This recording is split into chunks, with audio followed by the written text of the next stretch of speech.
The Holocaust was an event that evolved very slowly in the 20th century in history that started on January 30th, 1933, when Adolf Hitler became Chancellor of Germany. Hitler had a very twisted way of thinking, and he wanted to establish the ideal Aryan race for Germany. Aryan race was the pure German blood. That is where anti-Semitism began, which was discrimination to all Jews. Hitler's plan was to rid Germany and all of Europe of Jews. The only way to do that was to kill all Jews, to get rid of their race and culture. He made false accusations against the Jews. Hitler was blaming them for shortage and debt. Soon Hitler had many followers and he was making laws against the Jews. Germany was full of anti-Semitism, and conditions quickly worsened. Books written by Jewish authors were burned and synagogues were set on fire. Hitler claimed that the problems would go away if the country was free of Jews, and more people believed him. It even came to the point where Jews were forbidden to leave their home. But things still continued to get worse. All Jews were taken from their homes and businesses and sent to live in ghettos. Ghettos were large compounds that housed thousands of Jews that were taken from society. In the ghettos, life was hard as they had minimal resources for daily life, shortage of food, and medical help. The ghettos were a way to contain all the Jews while they constructed the concentration camps. This is an aerial view of a concentration camp.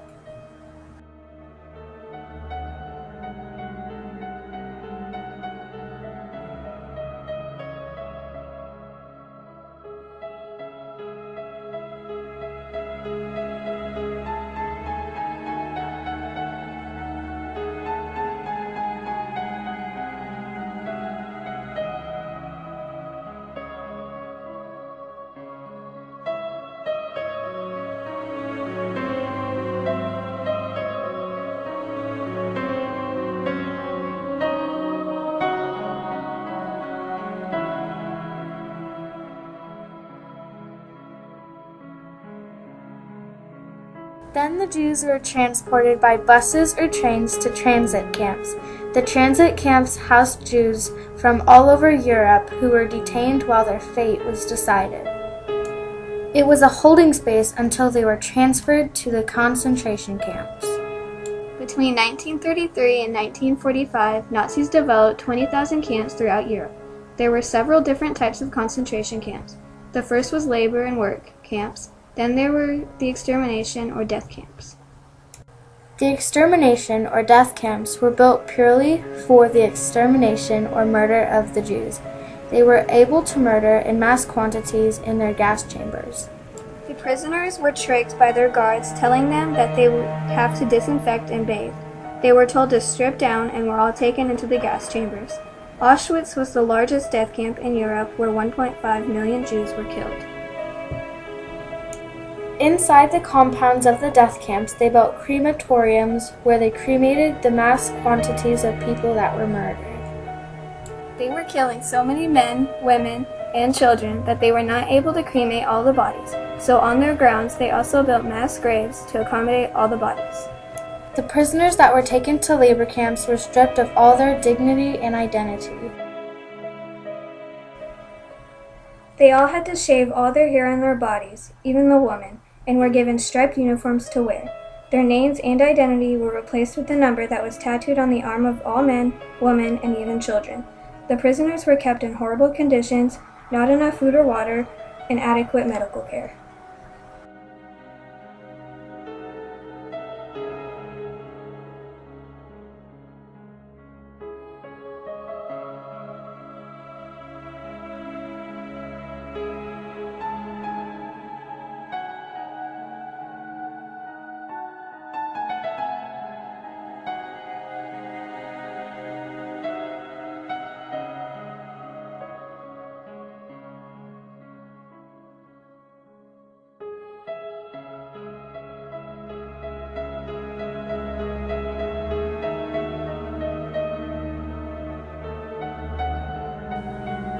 The main purpose of the labor camps was to work the prisoners to death.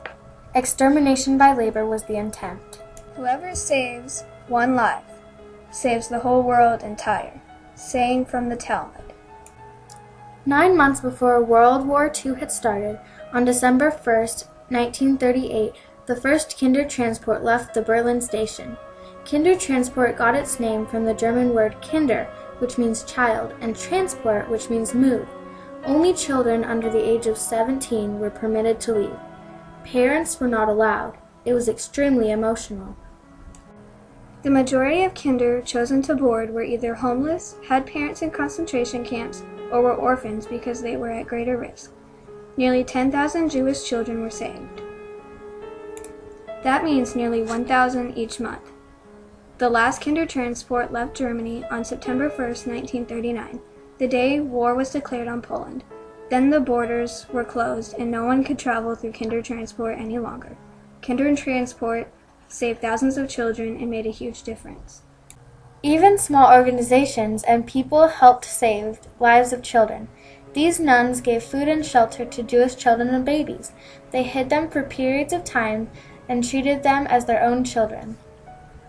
From Anne Frank's diary, we are all able to learn and understand how they lived in hiding for 2 years in an annex in the back of her father's work. Anne and her family had all of their needs taken care of, their safety ensured, and they were supplied with all of their food. The family that were sheltering Anne and her family did so knowing that their own safety was at stake, and if caught aiding them, they would be killed. Despite all their sacrifices, with great appreciation for their caretakers, Anne expresses her spirit in this quote from her diary. "I keep my ideals because in spite of everything, I still believe that people are really good at heart. I may have to disobey my government, but if I didn't, I would be disobeying God." Shun Sugihara. He made visas for Jews to come to Japan even though the Japanese government forbid him. Nearly 6,000 Jewish refugees made it safely. Like Kindertransport, Raoul Wallenberg found an effective way to rescue Jews in need of help. He was born in a wealthy family in Sweden, a neutral country, and knew that Jews needed saving. He moved to Hungary in 1944 and used his own money, including money given, to finance a Jewish rescue operation. Raoul created what he called a Schutz pass. Schutz means to protect and guard. These passes acted like a combination passport and an immigration certificate to go to Sweden for safety. Raoul Wallenberg risked his life saving more than 2,000 Hungarian Jews from an almost certain death.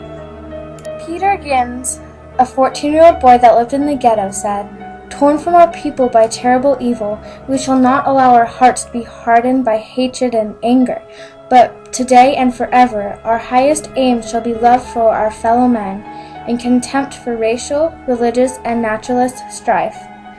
Among the evils of the Holocaust, there were those who felt it was their duty to stand for others' freedoms. They had courage and can be examples to all of us. It is those people who do selfless acts who experience true happiness. It is, after all, our right and our responsibility to take care of the ones who are not able to take care of themselves.